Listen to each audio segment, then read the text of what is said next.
Olá, gente! Então, hein? Putin é reeleito com votação recorde e promete mais força militar, né? Parece que ele foi reeleito, Putin foi reeleito, né, com mais de 85, 87% dos votos, né, lá na Rússia, né?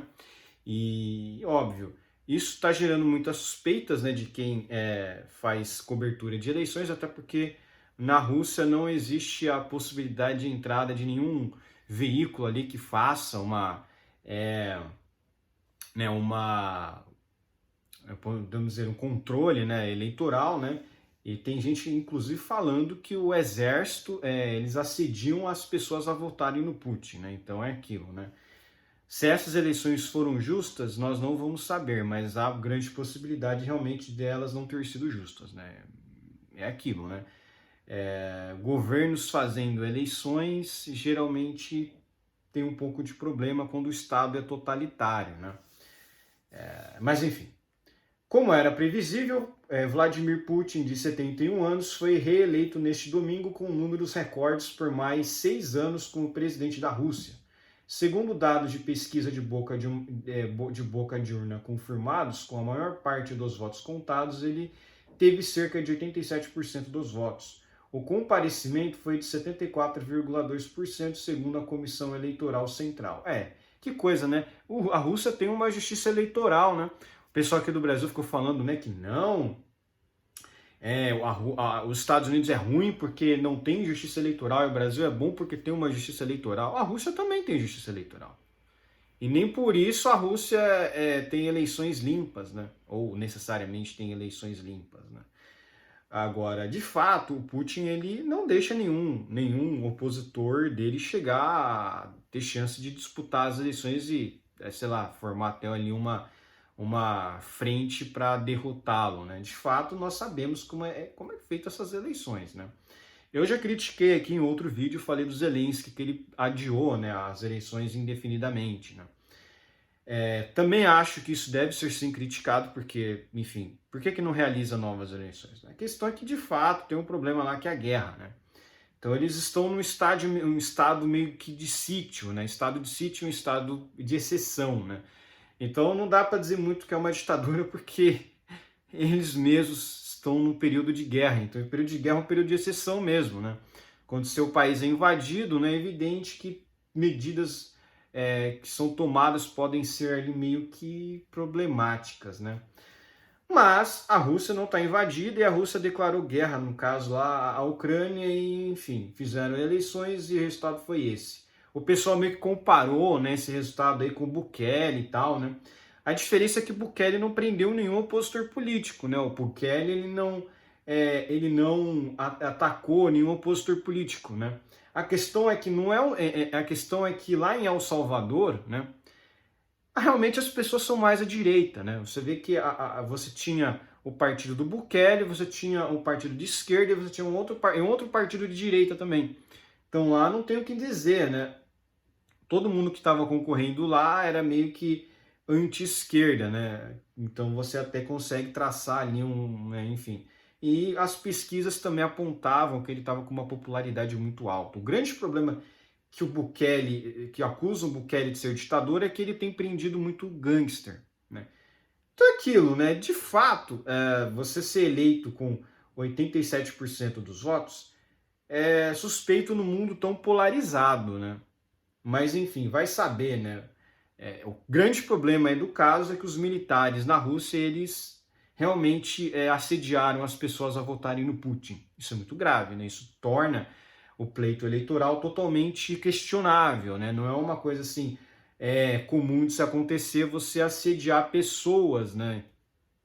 Sejamos sinceros, né? Isso aí realmente torna o pleito meio que você pode desconfiar disso, né?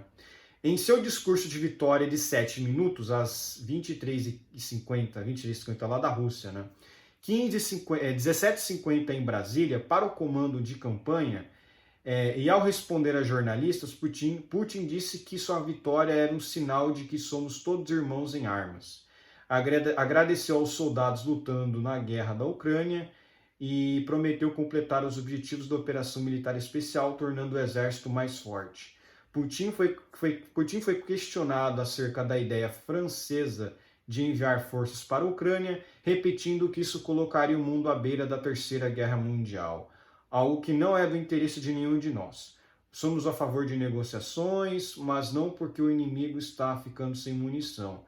Não vamos dar tempo para que ele se rearme, afirmou, sobre uma eventual conversa com Kiev, né?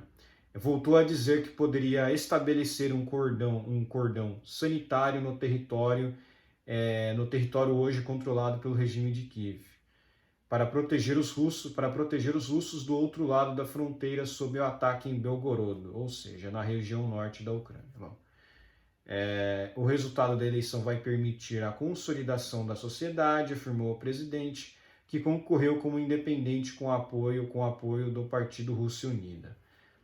Não que houvesse dúvidas sobre a vitória, seja pelo real apoio de um líder que tem 86% de aprovação em sondagens independentes, seja pelas fartas acusações por parte da minguante oposição de que houve fraudes e abuso do poder político para garantir o resultado desenhado pelo Kremlin. Até os protestos do meio-dia contra Putin, que levaram muitos russos no país e fora dele a engrossar filas de 12 horas, para engrossar as filas às 12 horas, 6 horas em horário de Brasília, para demonstrar descontentamento com a eleição, a pedido dos apoiadores do falecido opositor Alexei Navalny, tiveram um grau de previsibilidade.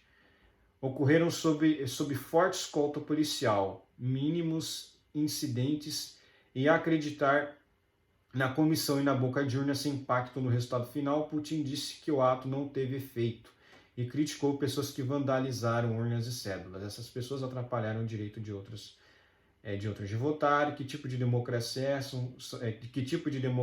essa? São ofensas criminais e serão tratadas assim, afirmou. Tá vendo? O Putin tá dizendo que é um democrata. É igualzinho aqui no Brasil, o Lula disse que não sei o que, o Lula temos que proteger a democracia, não sei o que, blá blá blá. Segundo o Instituto Estatal FON, Putin teve 87% dos votos. Enfim. Parece que o comunista lá, teve um comunista que teve 4,7%, teve um liberal com 3,6%, e o tal de ultranacionalista teve 2,5%. O comparecimento ficou acima dos então recordistas 67,7% de 2018. A divisão da votação principal em 3 dias facilitou o impulso, com empresas incentivando funcionários a ir às urnas. Vocês entendem por quê, né? A empresa quer que eles votem no Putin, né? Porque o Putin deve dar um auxílio financeiro para eles, enfim.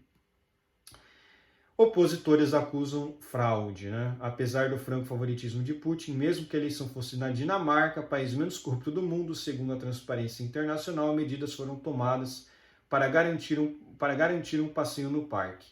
Elas incluíram a exclusão de 2 candidaturas abertamente críticas às políticas do Kremlin no dia da votação, grande presença policial junto às filas que se formaram em postos de votação de cidades como Moscou, São Petersburgo e enfim.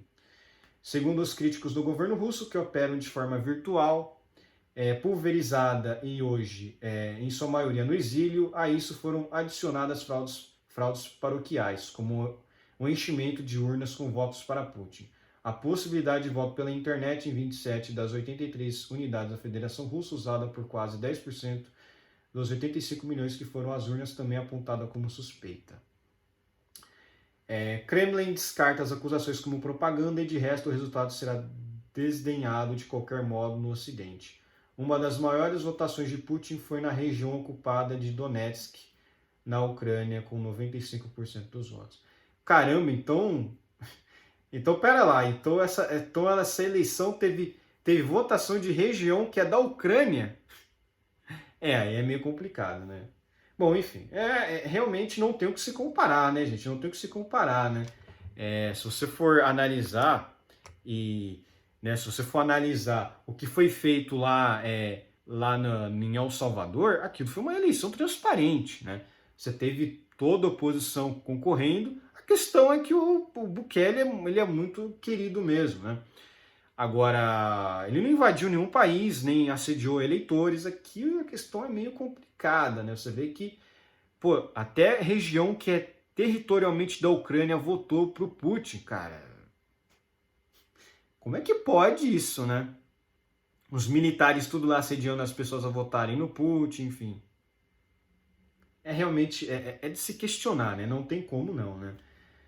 Mas enfim, é isso. De fato, o Ocidente já ia negar esse resultado mesmo de qualquer forma, né? Iam dizer que foi uma eleição fraudada, enfim. Mas esse é o ponto interessante, porque na Rússia provavelmente deve ser ilegal você recusar, você negar o resultado, né? Aquilo que eu disse, o grande problema não é você negar o resultado, você negar a vitória do outro cara lá. É você não poder fazê-lo. Só em países ditatoriais é que você não pode fazer isso. Então, enfim, né? Porque aquilo, a eleição é uma coisa complicada, né? Não é uma coisa tranquila, né? E lá também tem a justiça eleitoral deles, e aí? E aí? Né? Mas é isso aí, né? Eu acho que, de fato, muito russo gosta do Putin, mas isso aí é muito por conta de lavagem cerebral, né?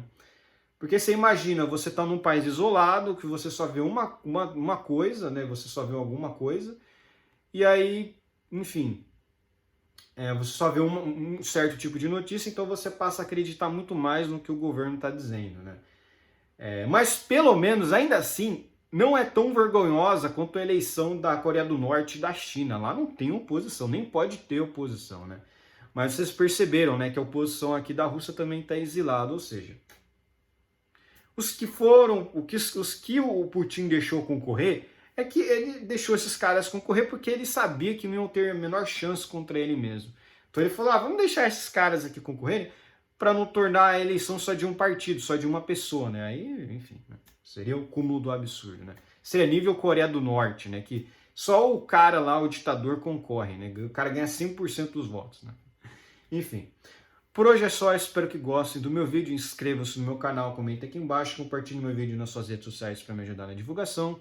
E inscreva-se no meu canal no Rumble usando VPN, importante vocês usarem VPN, falo sempre nos meus vídeos, porque isso assegura a vocês aí um maior sigilo frente à espionagem estatal e também isso garante que vocês consigam driblar a censura estatal. Enfim, um abraço.